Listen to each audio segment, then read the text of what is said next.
guys, minions, and welcome to unMadeGaming. I am here live before you, pre-moistened and ready to rock and or roll. You will notice that we are not technically down 2 players, we're down 1 player. Keith is too busy smooching his wife on his actual wife on her birthday, and cannot be in front of you smooching his internet wife, aka me. Cora is here, however, we're doing an audio-only version of Cora today. Yeah, I'm gonna plug myself, ladies. If you liked the audio you heard during that long-ass intro there, that is my brand new podcast, Dark Fortunes. Go check it out. It's available on everything.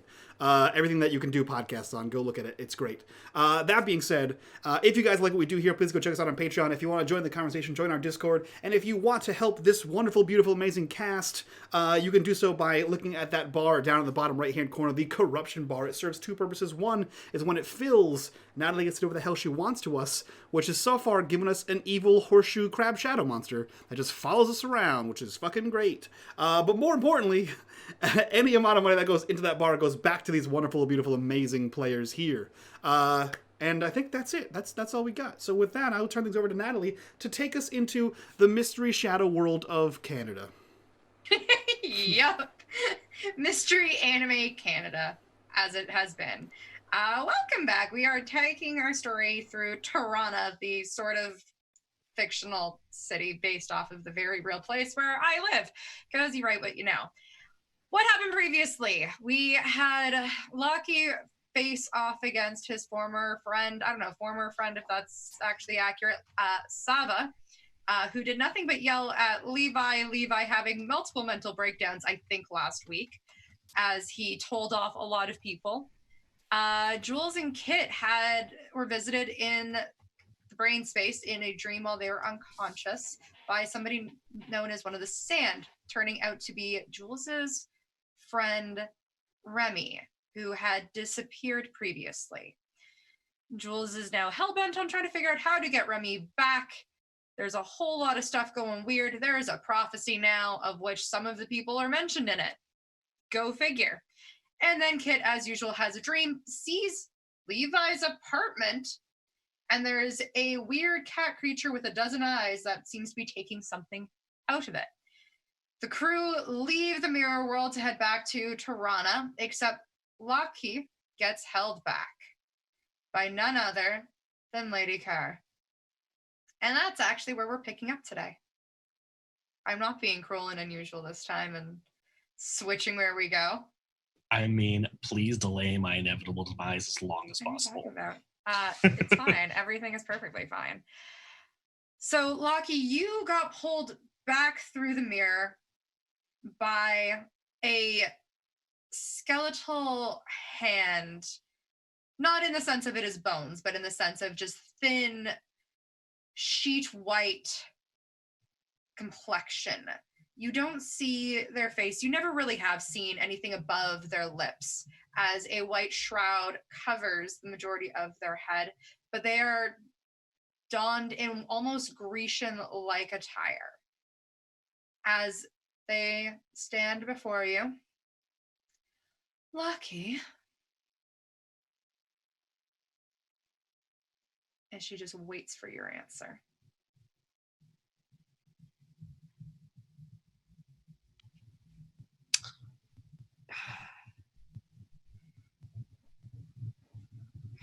I think Lockie sort of looks at the ground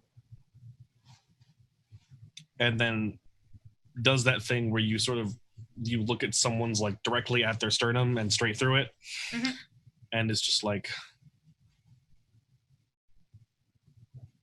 I mean, technically I did follow your order, so. Where have you been?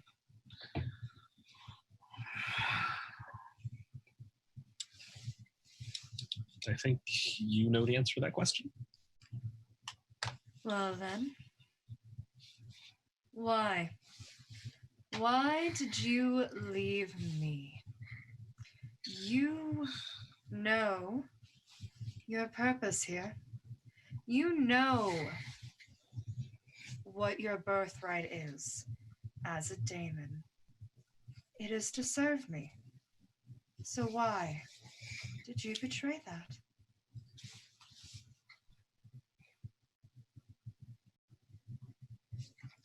Because betraying one would have meant betraying the other. Your order was to make sure nothing made it through the gate. Something did.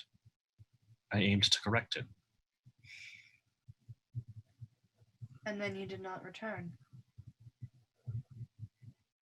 Part of the unfortunate problem of being made relatively ignorant of the other world is a lack of information as to how it works. You are not supposed to go through. Your duty is to protect from this side.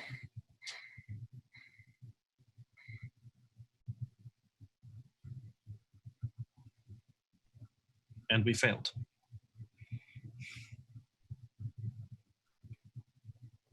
You failed. You failed, and your team, your squad, your compatriots in this battle, in this fight. They're not mine. No, not anymore. Never were. You wouldn't have said that before. The three of you are so close. No sentence I had said about the three of us would have included the words I.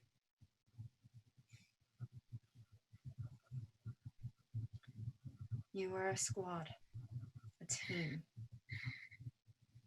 Yes, we were. And you abandoned them. That I did. You abandoned me.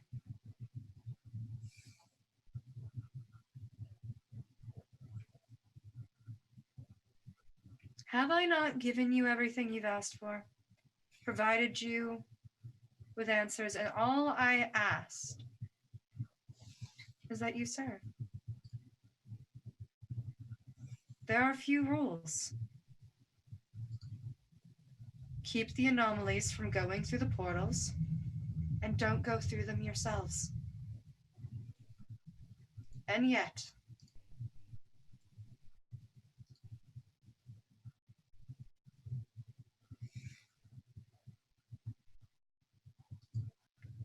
John, can I have you roll? Because I'm gonna make you roll. Basically, Boss from Beyond is already coming back into play. Oh, great. You finished the last one. You're good now. I did. Yeah, perfect. So that's gonna be a plus weird.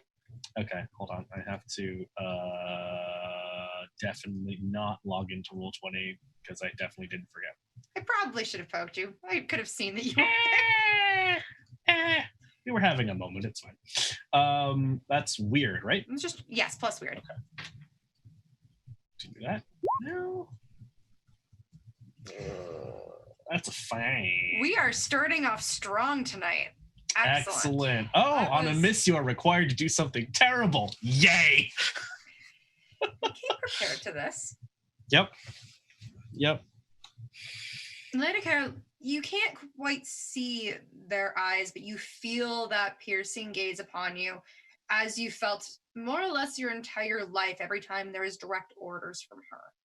Anytime that she would be there for your training, for your ceremony when you received your weapon, for any of those major milestones over the course of your existence.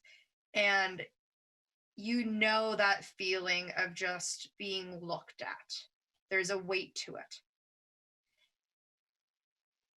And you feel this as she stares into your soul. Lucky, you're going to have to earn your loyalty back. You're going to need to kill those three. Understood?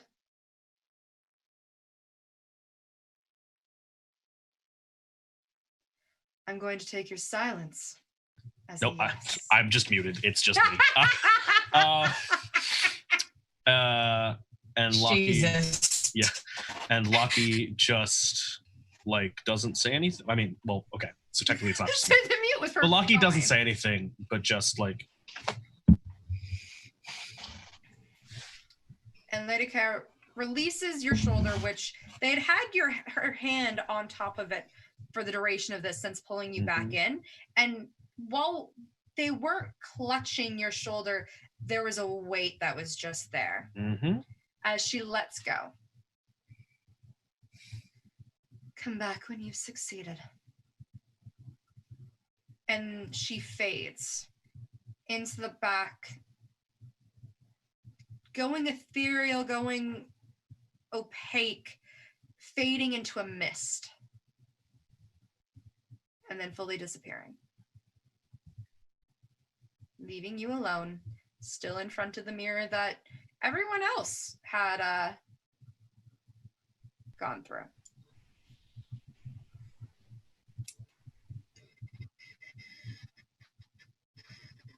And Lockie sort of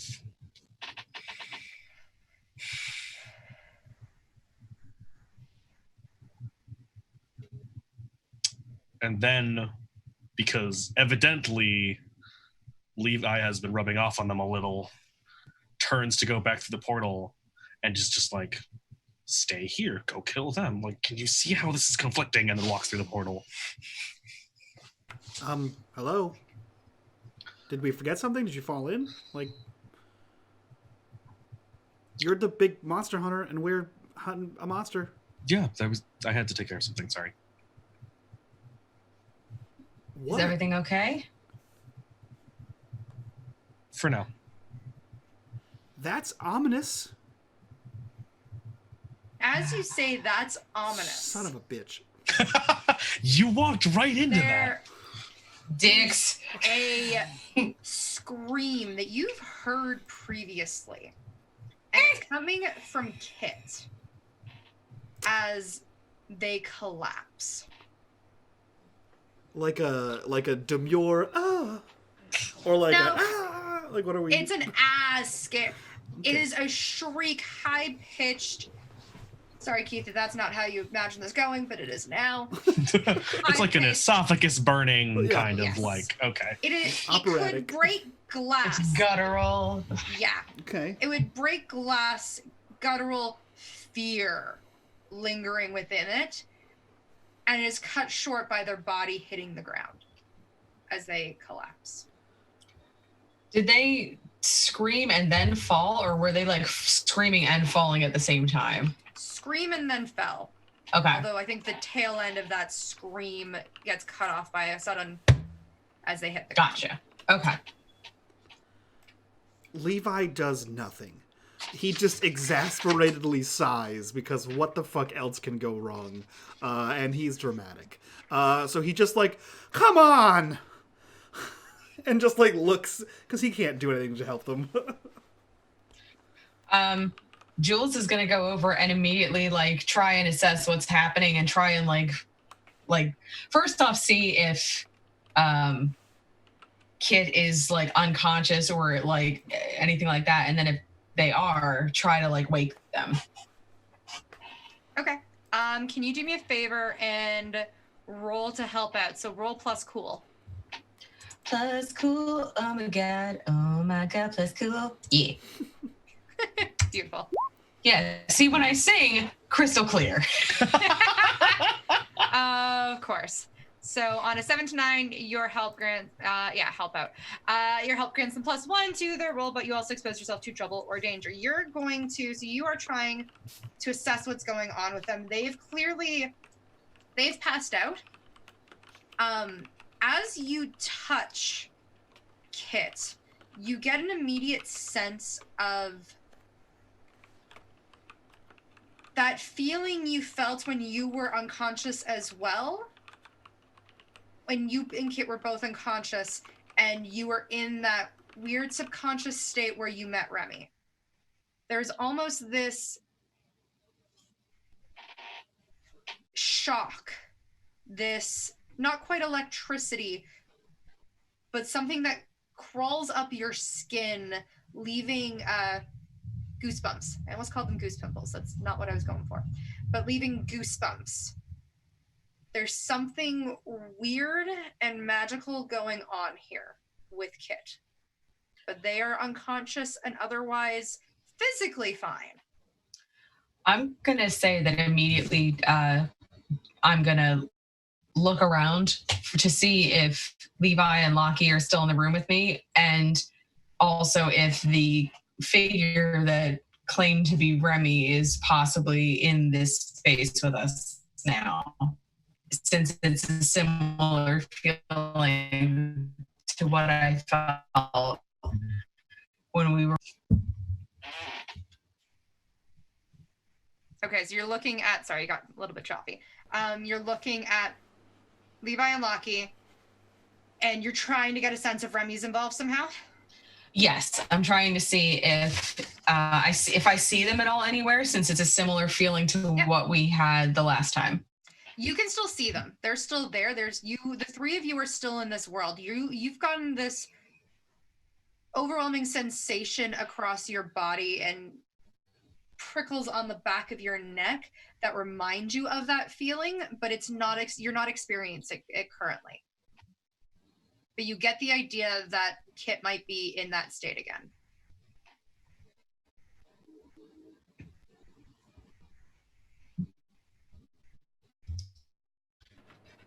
Where are we?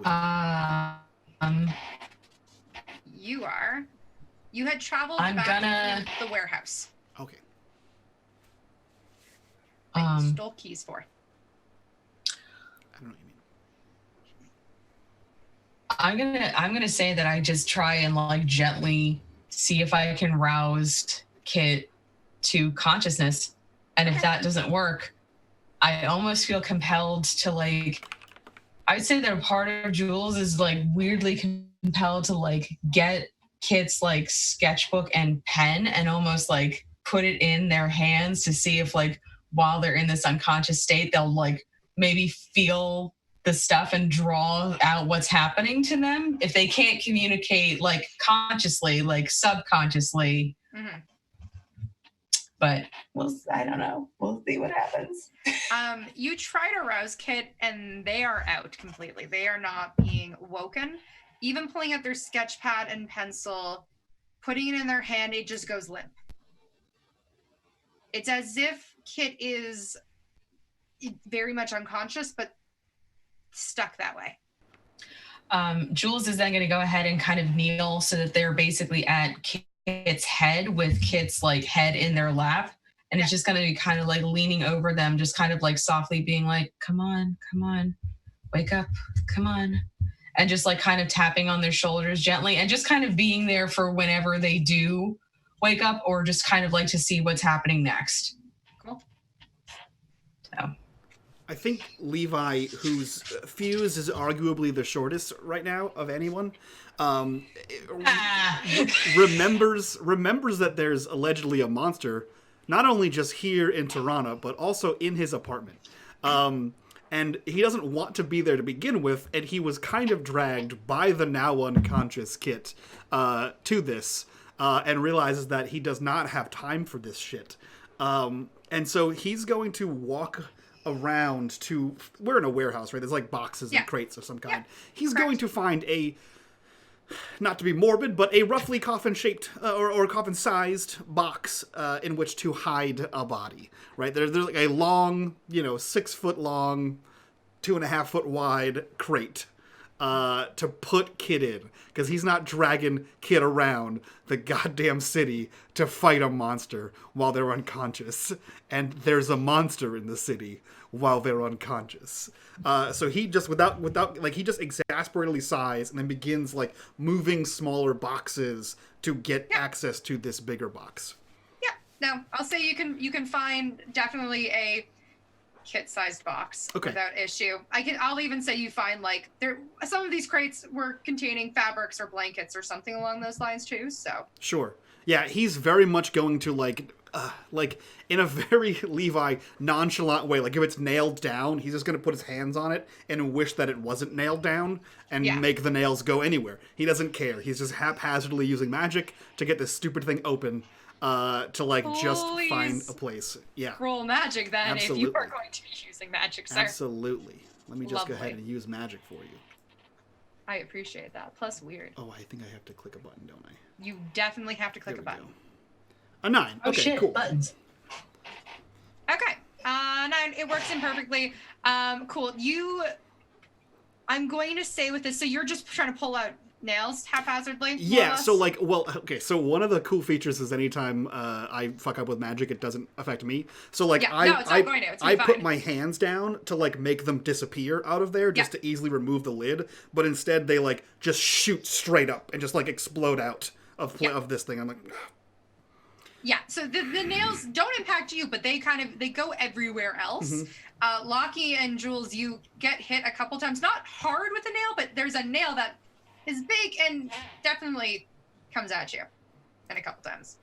and then you just hear like the noise of the lid, the wooden lid clattering to the side, and much like that famous Will Smith gif, he just points to the box, and then motions to Kit. Put them in here. What? Do you have a better What- plan? What is it? It's a box. What is? Yeah, but why do you want us to put them into a box? Well, first of all, I'm not going to carry an unconscious person.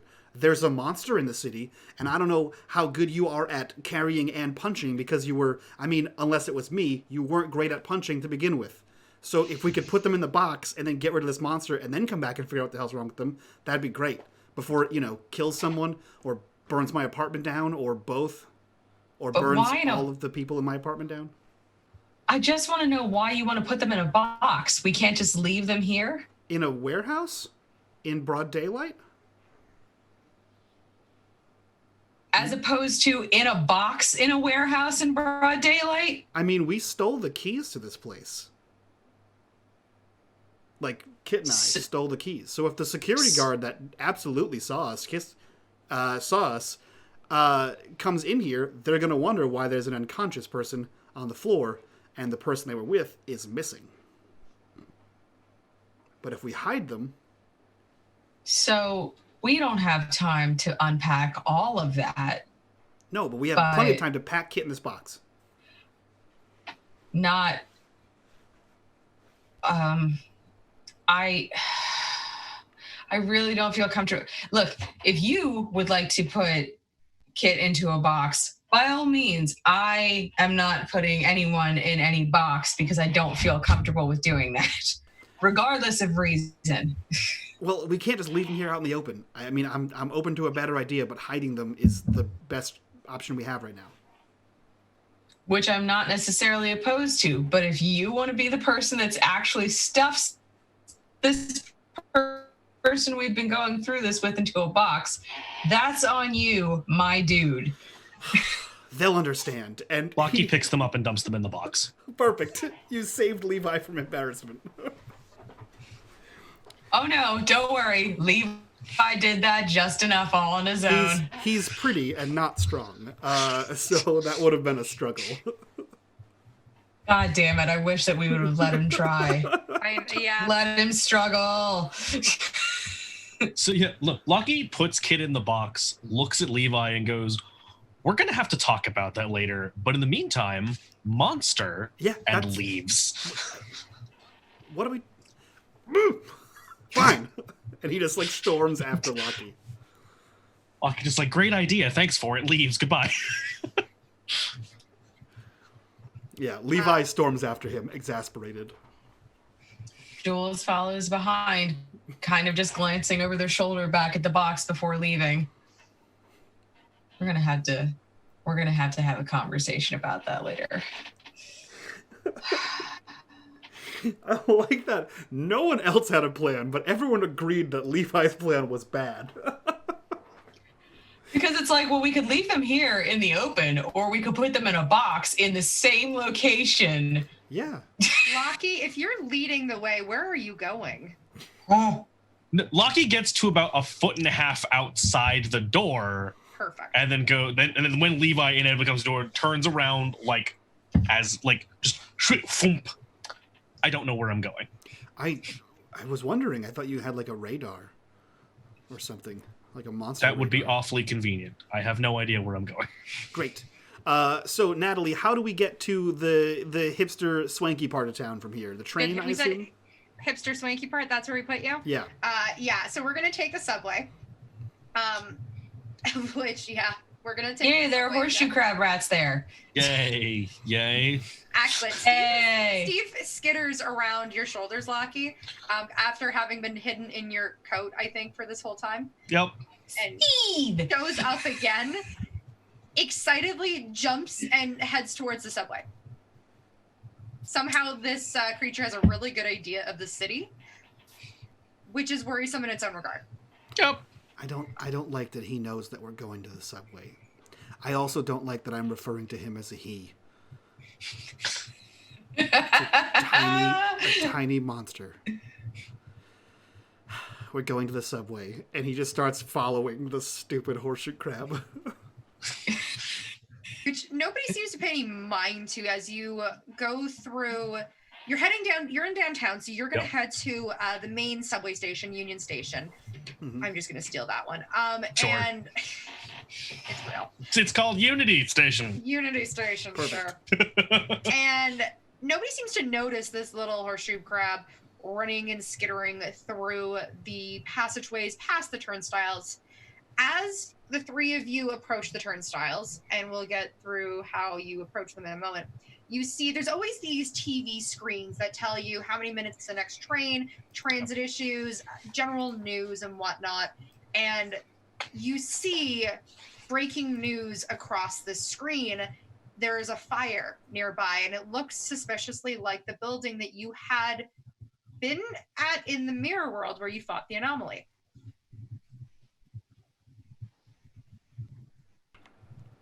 I didn't do that. I'm glad you said something because I was about to ask. Really?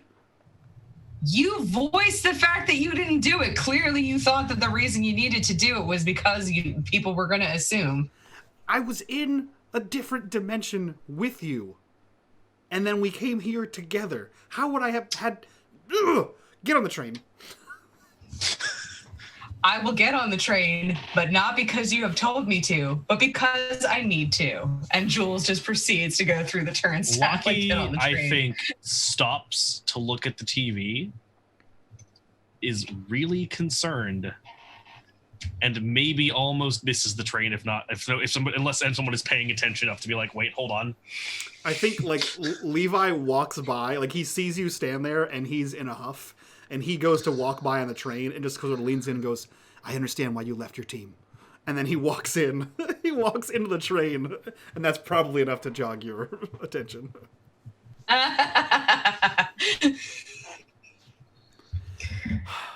Yeah, Lockie just Teamwork makes the dream work, kids. Looking at the TV is just like... Yep. Excellent. You all board the train, Steve taking a seat on it for whatever reason as usual. Lockie is crouched in front of the seat again and is like talking to Steve quietly. This is my nightmare. I just wanted to be rich and famous and live in an apartment and leave all this behind me. But no, Taking the subway, you do the usual changeover onto the other line that'll take you westbound, because we're heading towards the Western Village. This is a nicer part of town, quieter, more residential, fairly hipster vibe, a lot of dogs, and known for where the largest park in the city is, Parkdale. And so you get off actually at Parkdale Station, and Steve, knowing what stop to get off at, jumps out and starts skittering outside. I think Levi, despite all pretenses of there being a monster, he like looks at both Lockie and Jules and like pauses on Jules for a second and says, "No, you're fine. Lockie, just stand still for a second."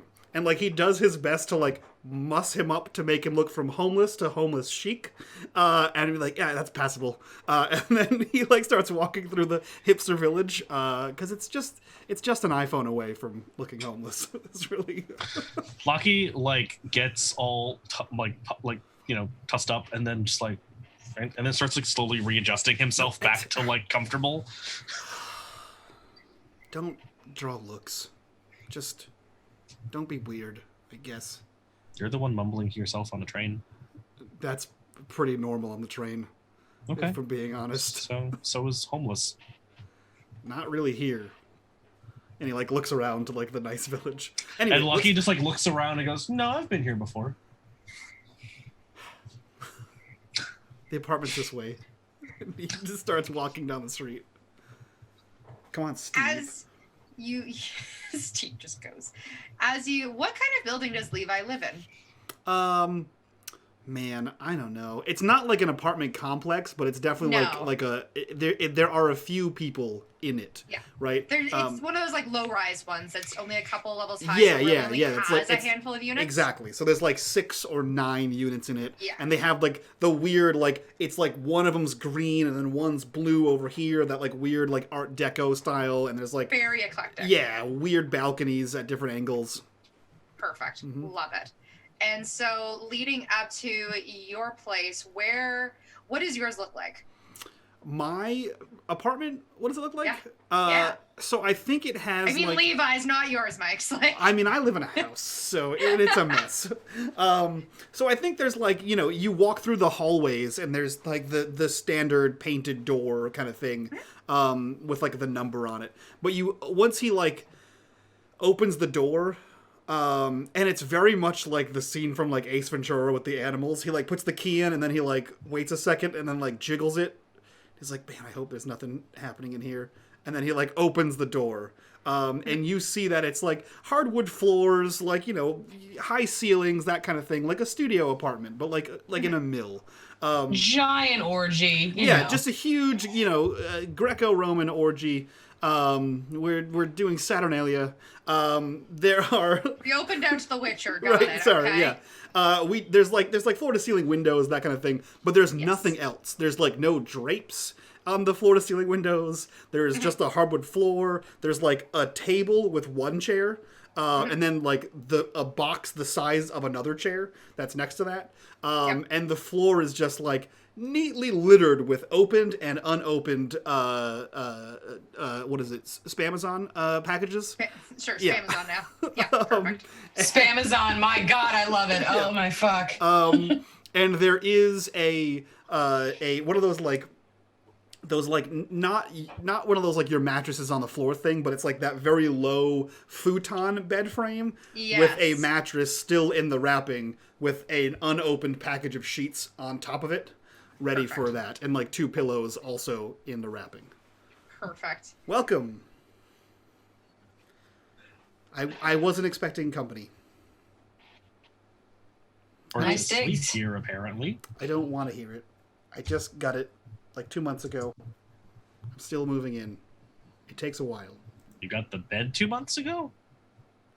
I got the apartment 2 months ago, and the bed a month and a half ago.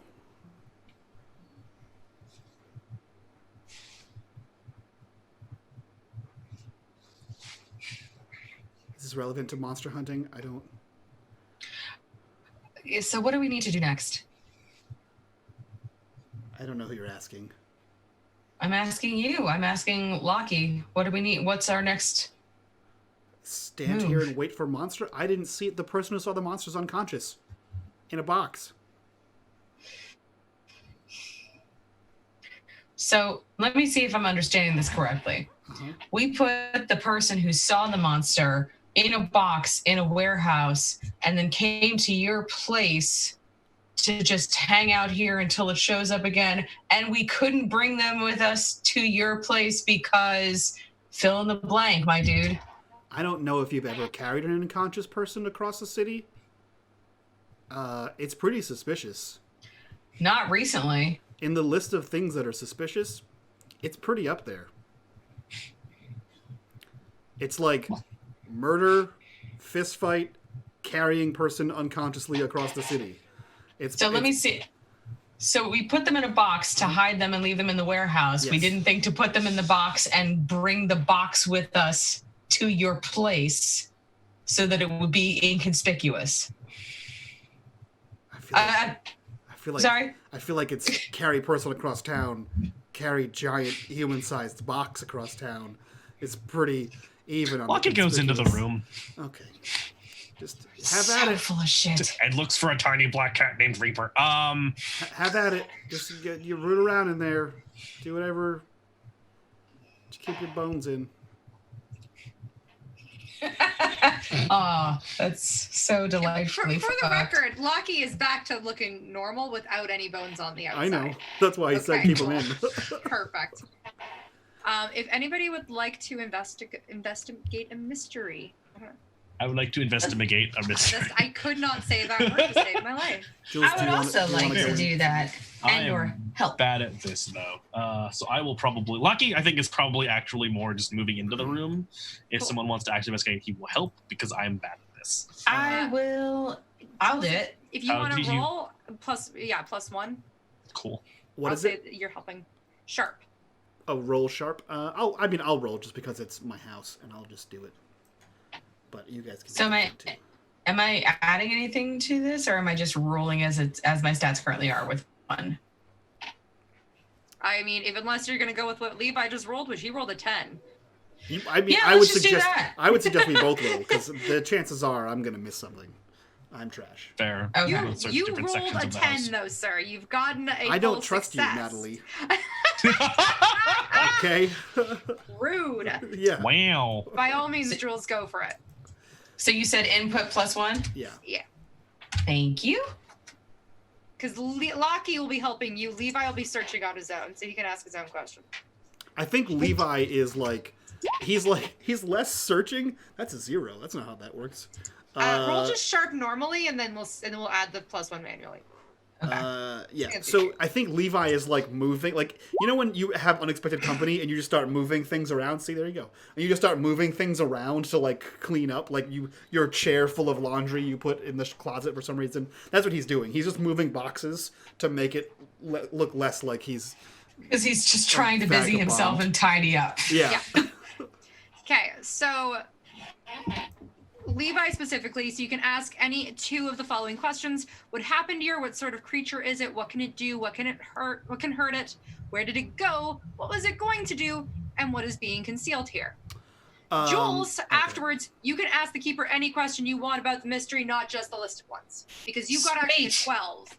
So, but we'll start with Levi first. What happened here and what is concealed? Okay.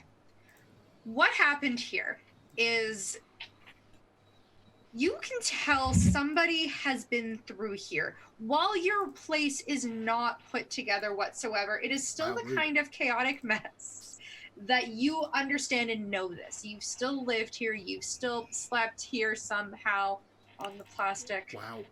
No judgment. Okay. And We've all been there. Yeah. It's just.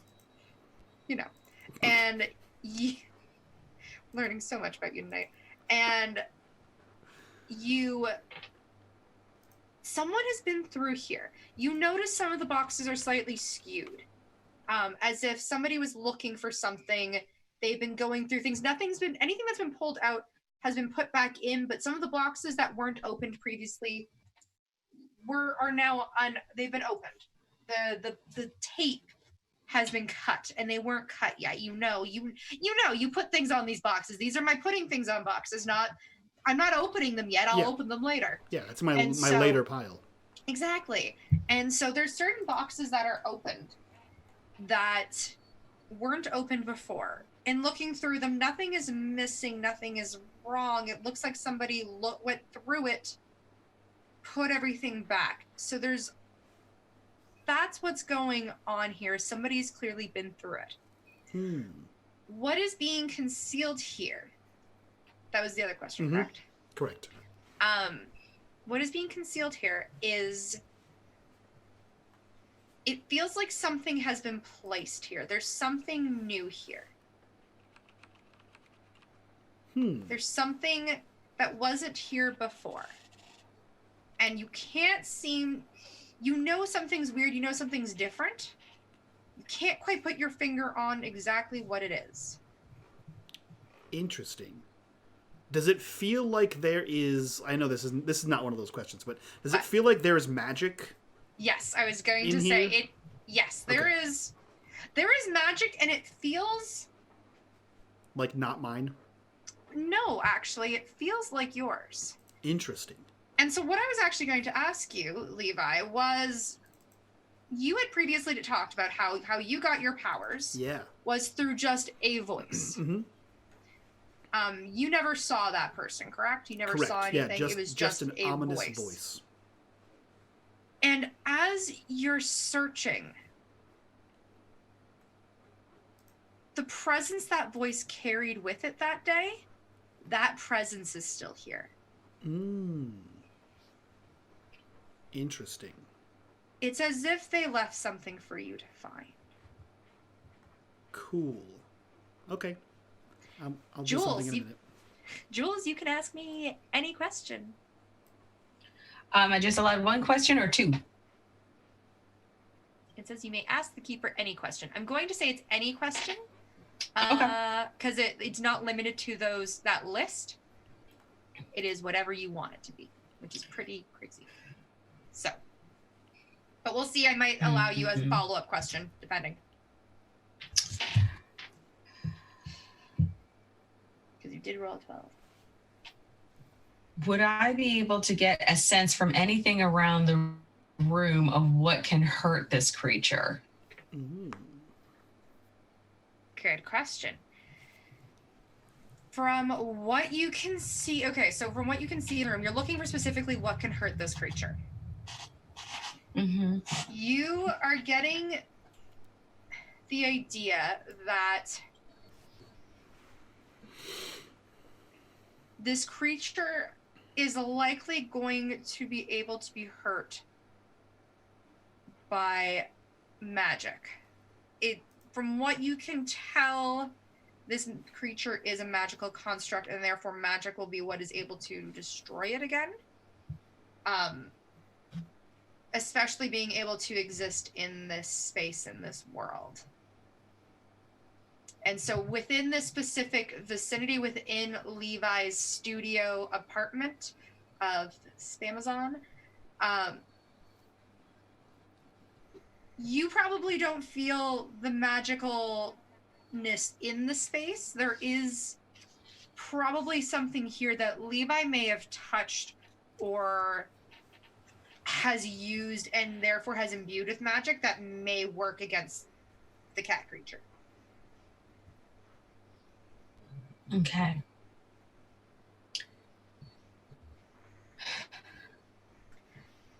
I kind of, I relay that information to Levi and Lockie in the form of, it hasn't really proven to be very helpful in the past encounters anyway, but I kind of get the feeling that whatever we're dealing with right now, I'm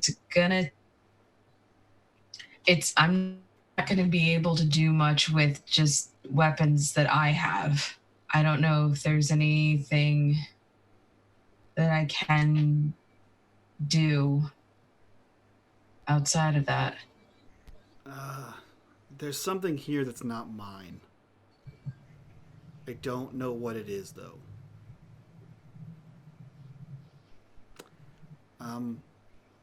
Lockie, unless you have magic radar, I think I need you to step out of the apartment for safety? Lockie goes over to the bed. Or just make yourself at home, I guess. Are the cards that Kit was talking about there? On the bed? Mm-hmm. No. Careless Whisper plays in the background somewhere. Nice. Lockie just goes, huh. Guilty And then walks out the door. Why does he do that? He just huzz and just wanders away. You don't. Why do you talk to yourself? He does it to be introspective. I was talking at you. Anyway. No, I mean in general. Because I'm the best person to talk to. Don't take this the wrong way. You're normal, right? Like you just mentioned you don't have anything magical. You're just normal.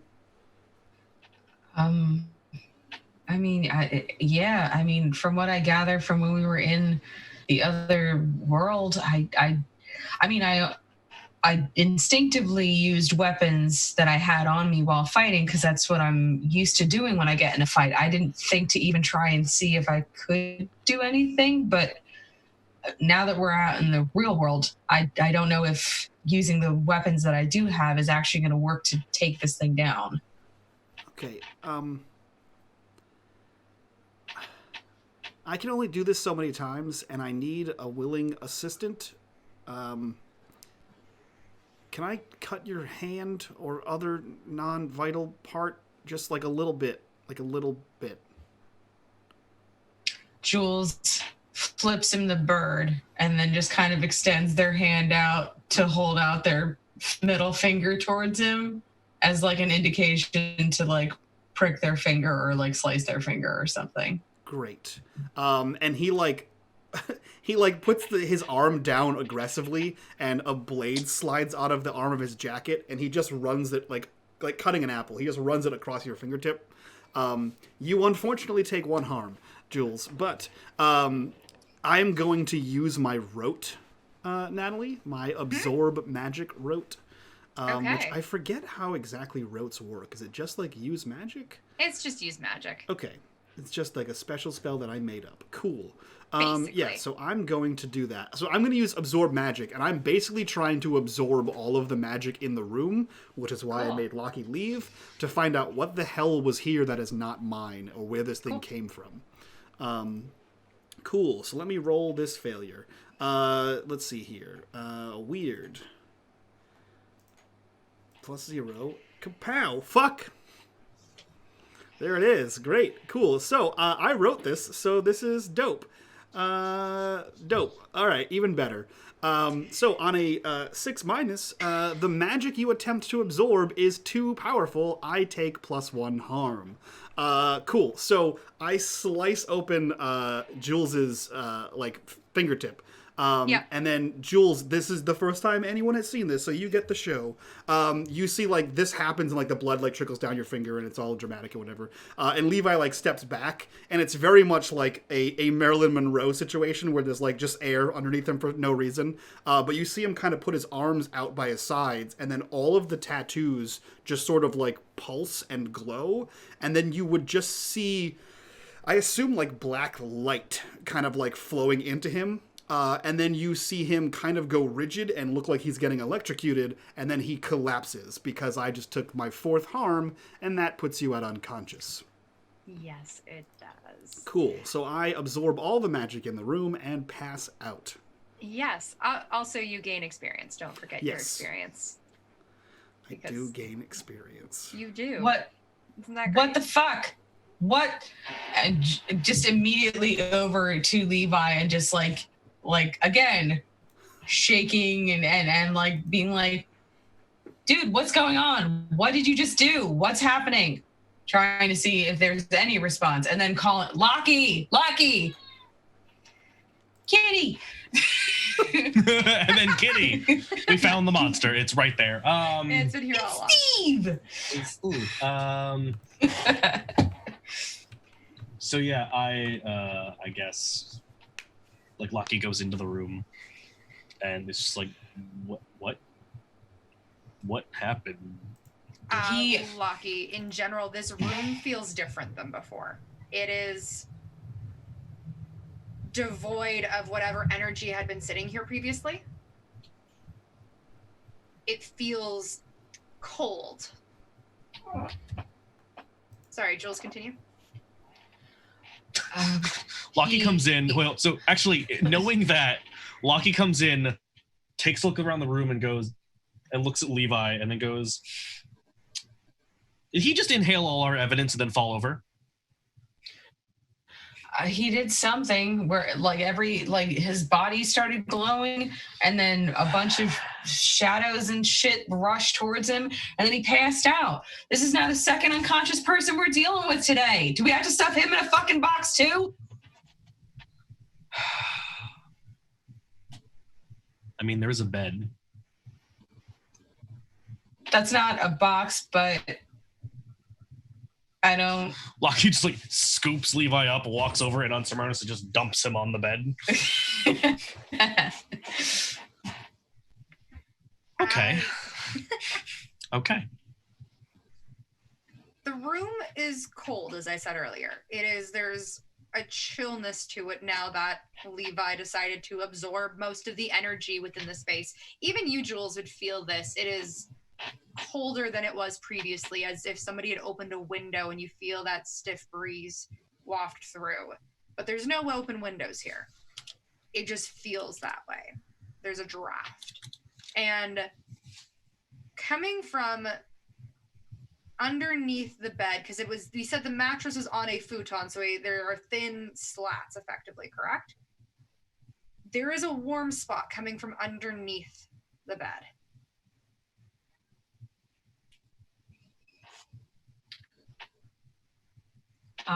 Well, Lockie is the one who actually brought Levi over to the bed, so I don't know if I'm over there yet. That's up to but you. Lockie, you would know that you can sense that there's a warm spot. There's warmth radiating from underneath the bed, as if Levi missed a spot.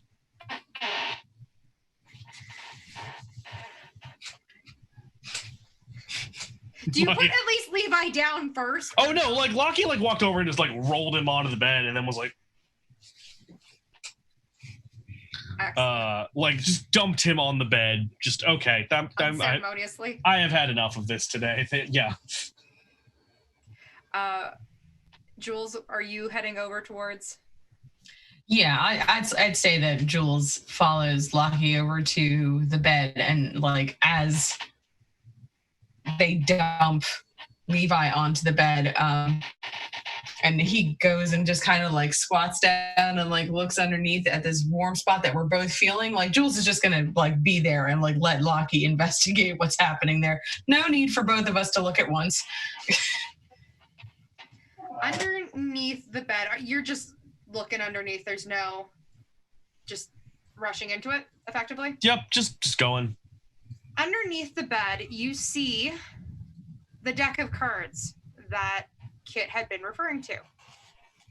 You also see from the very back half of the bed, deep within, it's still shadowed by, obviously, the bed, but you see blinking eyes.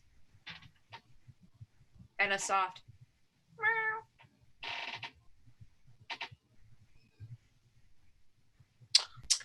So I feel like Lockie is kind of like on his chest, like lying on the floor, looking under the bed at this point. Because if it's a futon, it's pretty. Like I have one of those. It's pretty low. Mm-hmm. It's pretty low. You're on the ground at this point. Yeah, he's lying down. And so I think, where is Steve? Is Steve back in my coat and or on my shoulder? So yes. Yeah. Lockie just looks at Steve and sort of tilts his head as if to say, "Eh." It gives you the same look of, What's going on? Not sure yet. And Lockie sort of like holds a hand out, not like very slowly extending out towards the eyes. And just sort of like hands down, sort of like the way you sort of extend like your hand out to a cat or a dog, so it can like get to know you a little bit before deciding whether or not it wants to deal with you or not. Mm-hmm. And then does that. Can you roll act under pressure, please? Is that cool? Right? It is cool. Cat. Pushing down on me, pushing down on me. I'm a little cool. You are. It'll be cool enough. Okay. Worst outcome, hard choice, or price to pay. So right now, because you're trying to get this cat to at least come closer to you, you're trying to appear friendly to it. Mm-hmm. You can either leave your hand there Mm-hmm. and get bit for possibly some damage. Mm-hmm. Or you're going to get stuck leaving the cat under there.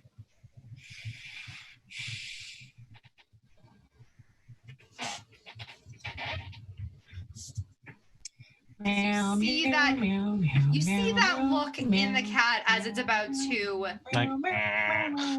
about to nom on you. Okay. Like this one occasionally does to my hand. Yep, I have a cat. I see how they Kitty. Kitty. Lucky sees it start to do like the like and then the minute it bites him is because it's going to try to upend and yank it out like now that it's attached to his hand.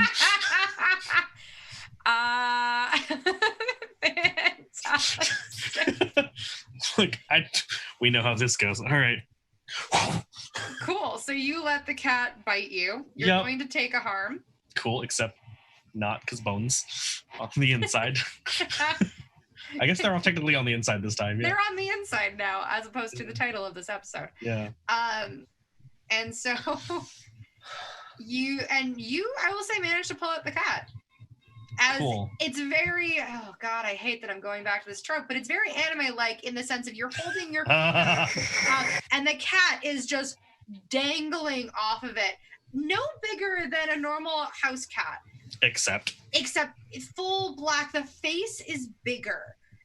Kind of the size of something just a bit smaller than a dinner plate, I'd say. And it's mostly eyes, except for that mouth that is now firmly attached to your finger.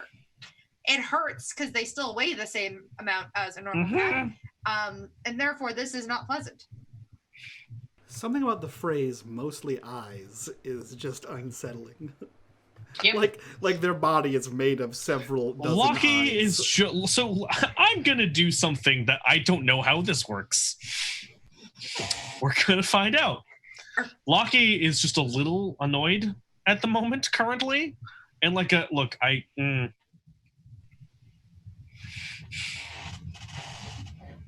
and then pulls his coat open very slowly and just yeets it into the into the shadowy space underneath where the things come out of. Hey, wait, into the bag? Okay. Yeah, just get in the just yeets it into the bag. It close the bag? Well, first Lucky goes, "Don't eat it," and then closes the bag. Okay. Oh no. Okay, cool. We'll deal with that when you next open that bag. Yep. That's an over there problem, and we're worrying about what's happening over here right now. Right now I have an unconscious people's problem. That sounds like a future Lucky problem, not a... That sounds great. All right, please make that If you would like to see that go badly, corruption meter. If you would like to see Steve open the bag and we all see what happens. And then it's Steve's adventure. God damn it, Steve. Don't open the bag. Steve. Wonderful. Steve's clues. Yes. Excellent. You put the cat into a bag. You put a kit into a box and a cat into a bag. It's the Kit Kat episode, clearly. I have to go. Hey, that was for earlier. Perfect. Wonderful. Okay. What do you want to do now? There is just a deck of cards now there. Now I go get the cards. Okay. You are. Now, are they regular playing cards or? No. Upon looking at them, you can pick them up. They are warm to the touch. Each individual card is too. So, Jules, if you happen to just pull out a card, you notice that they are, in fact, not hot, but definitely warm. And like body temperature type warm, or like warmer than that? Just a bit warmer than that. Okay. And you notice that it's a tarot deck. What card have I pulled? What card did you pull? Mm-hmm. Oh no. Do you pull it? You just pull it random, or do you pull from the top of the deck? I pull it random. Kind of like shuffle. I kind of shuffle through with it. I would imagine the design of the back side up, so I don't know what I'm pulling, and then I pull that out and just see what's going on. The back side of it, I will say, is a beautiful black and silver facade, mostly of swirls and some edges to it, just a very pretty design. And it's mesmerizing to look at. It reminds you of a night sky, but without distinct clouds or stars, but it still has that feel and effect to it. Mm-hmm. You pull out, actually, oh, God, I wish this was D&D, because I was just going to make you roll a d20. Damn it. And do this at random. I am going to do this. Actually, I have a random tarot. I have a d20. I'll roll it right now. Do that. Do that for me. Just do it, Jules. That's a 3, my lucky number. Cool. Perfect. So what you pull out is the High Priestess. And that's my favorite tarot card. What the fuck? Pew, pew, pew, pew. Perfect. Wonderful. Excellent. Holy shit. Please let this bode luck for me. I just pulled one on my phone and I wish it was this one. Oh, goodness. Pulling that card, so you pull it and you see the visage of a very beautiful woman. You see the Roman numeral 3, you see High Priestess done in a very fancy calligraphy at the very bottom. The card itself is still in black and silver.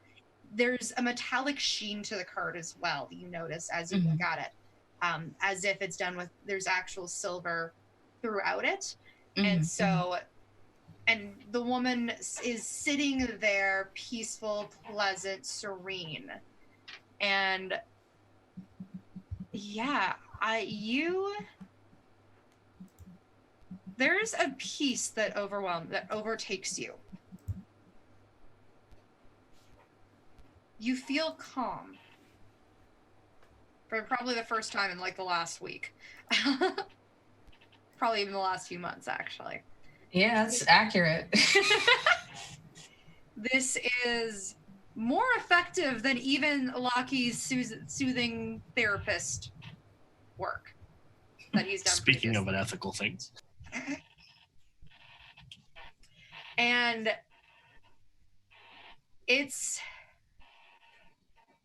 you feel as though you might be able to help Levi.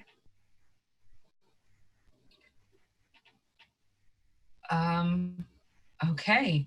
I kind of go over to Levi. Do I get any impression of what I would need to do in order to be able to do that? Or is it, I don't really get anything clearly beyond that. Do me a favor, and I don't think you normally get to do this, which is why it's going to be fun. Roll plus weird for me. Fuck yes. No. I'm going to give you a +1 on this one just because you have a card with you that is aiding you. So you've got +1. Fantastic. To make it a 7, which will at least have it be a success, working imperfectly. You get the feeling, from this card and what you're feeling, there's magic within these cards, period. Even, especially within this one, there is a calming, soothing, almost healing magic you get the impression of within this. And by simply touching Levi, you may be able to help him and at least soothe him and calm his pain. So, I mean, he's unconscious, but that's because he was in pain. I'm going to go ahead then, and while holding the card, I'm kind of just like between two fingers in one hand, go ahead and touch Levi like on the shoulder that's closest to me, on whatever like edge of the bed that he's at. Yeah. And just kind of stand there and see what happens when I do that. Cool. So you will actually, this magic will help you heal 1 harm, but it'll heal 1 harm for Levi. Okay. It does have a small side effect wherein that you will take 1 harm, ignore armor. So you feel the energy drain from you as if you managed to pass on your energy to Levi, healing him a bit, but it drains you to some extent. Okay. So you'll take 1 harm, despite the fact that I know you have armor. It ignores that armor in this case. Okay. I also think you've been largely unhurt this entire time, so I'm not too worried about you. Yeah, for the most part, this is actually the most damage I think I've been suffering through all of this shit. Because, Armor. Yeah. And also just, not getting mixed up with fuck. I don't. That also helps. Yes, fair. Yeah. Fair point. Oh, yeah. And Levi, you feel this calm, cool effect wash over you as you've been unconscious for a little bit now due to the vast amount of pain you felt, feeling overwhelmed by the magic within this room. There is so much fire, heat, that it just seared your brain to some extent. And so now this cooling effect is refreshing. Okay. It is invigorating, and you can choose to be awake should you so choose, but you do heal a harm. Okay, cool. So I will heal a harm, and I think he like slowly wakes up. I think, man, I don't think anyone standing over him would know. But he wakes up groggily. Perhaps Lockie might have seen this, but he wakes up groggily, like almost like hungover. And you can see like his body kind of aches as he like is like cold and like is grabbing himself as he's waking up. And it is a very like pained waking up situation. I think, yeah, Lockie might have seen this back in the day 2 months ago-ish. But like it's probably not a common occurrence for Jules, I don't think. But he eventually like wakes up and is like, what the hell happened? You absorbed a bunch of stuff into your body and passed out. That's a side effect. Happens every once in a while. Did you find it? We found these, and I kind of hold the card towards his face. What is that? It was they were under your bed. There's a bunch of them. They're cards. I believe Lockie's still holding the full deck. Lockie, have you done anything with it, or you just been holding it? I think Lockie's fanned it out. I don't think he's necessarily like picked a card, but he's looking at the cards kind of all at the same time. I don't know. I don't know what that is, man. That's not mine. Feels like magic to me. I didn't make it or buy it. Where was that? Like I said, it was under your bed. Did the monster put it there? Yeah, put it there is kind of a stretch. What does that mean? I think it was playing with them more than anything else, really. I'm sorry. The monster was under my bed, as if that's not a joke, and was playing with a deck of cards?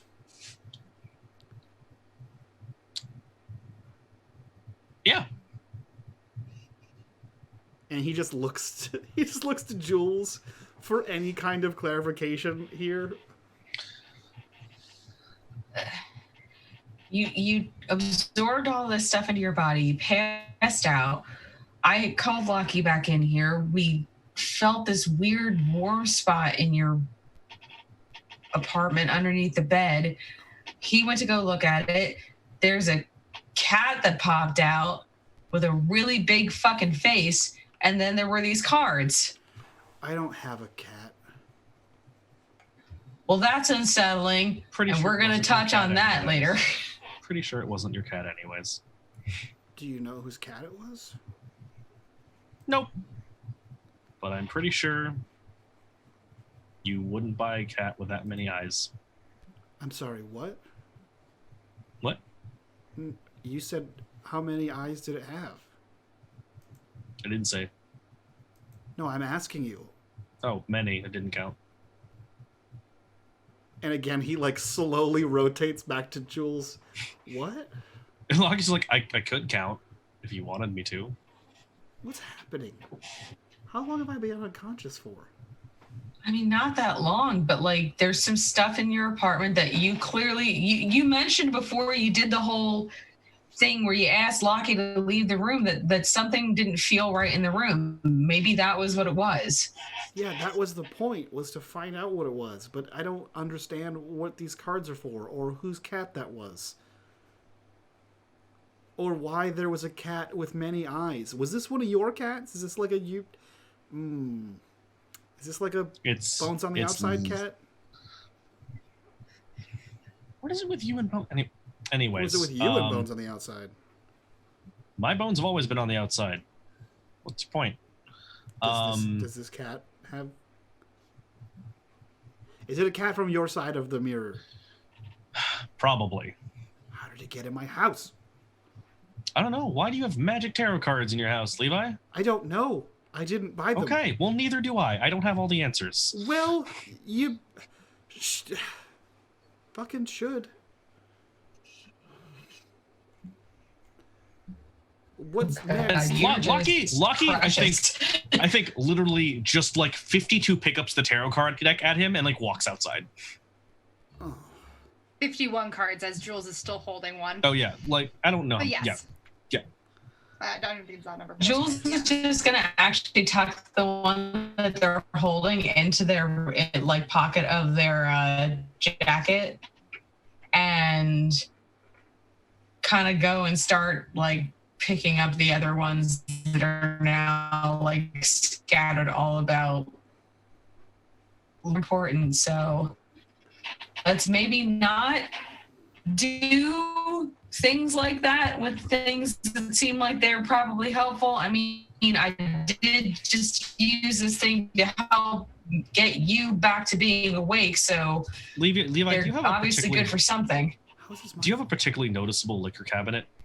I don't think he has a liquor cabinet at all, actually. Okay, cool. Yeah, there's no booze in his house. Awesome.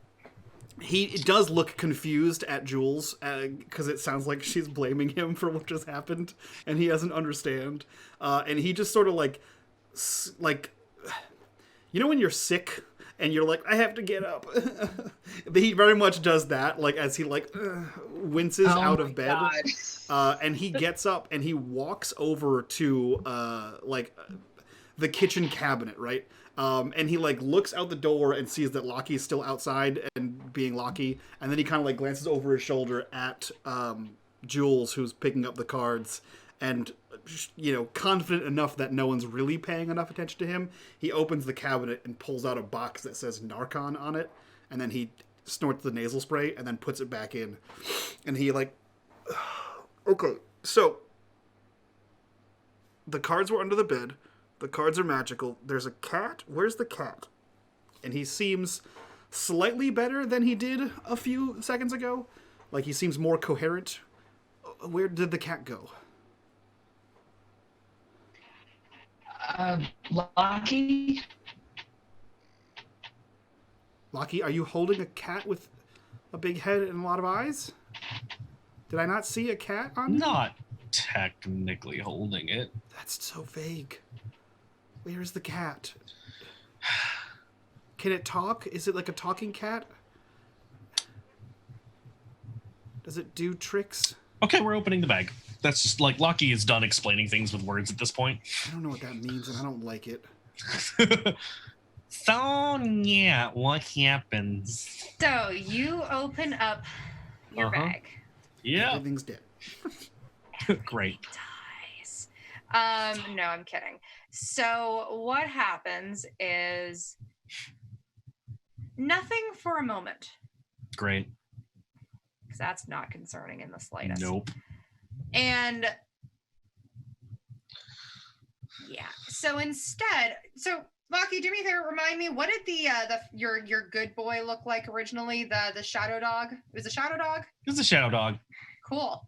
Yeah. Now it's a shadow cat.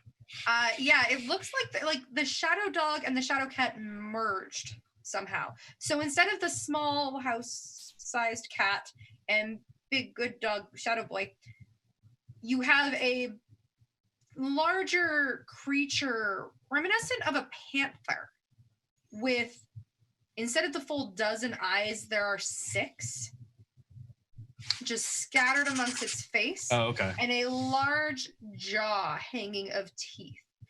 Shadows encompassing the form of this panther, but it's taking on a little bit more of a feline vibe than it did previously it was a dog, so it has more of a feline structure to it, but the size of your previous doggo.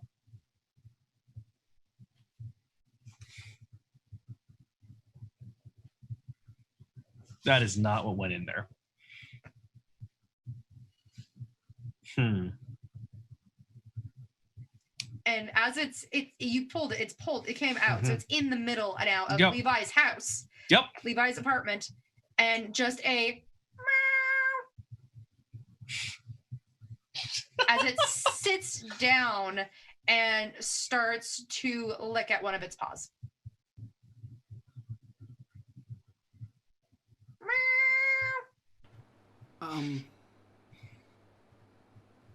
Well, it was a lot smaller about 5 minutes ago. What? Point is, cat. Levi, have you walked closer into the room, back into the room, or are you still in like your kitchen area? I think I'm still in the kitchen area. And he like closes that cabinet. Cool. And he takes a second nasal spray with him and puts it in his pocket. What? Okay.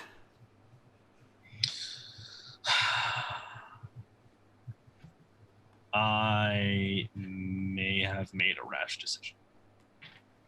What was the decision? Putting the cat in the bag. Did not know that was going to happen. Now the cat's out of the bag. Mm-hmm. What does that mean?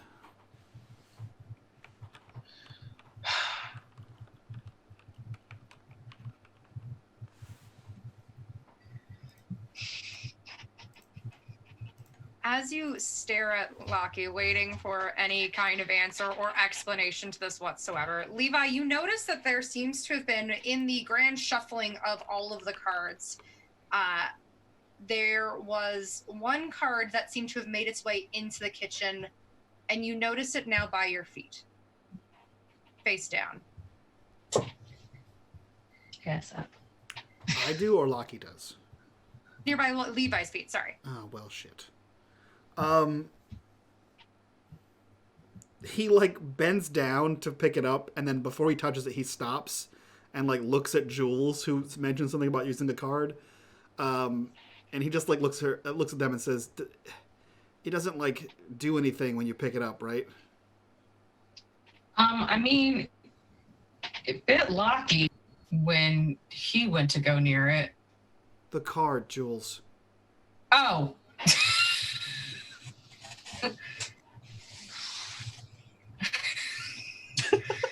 You didn't really clarify. And he's like halfway bent down, and he points down at the card he's looking at. I mean, I just know that when I picked up the one that I touched, I kind of got the feeling that I could use it to be helpful, but I don't know if that's just a thing that it does with everyone or if that was particular to me. So you could try. Great. And he like slides the card up and like looks at it as he's standing back to full height. Over, and it's showing you in this black and silver deco look the Hanged Man.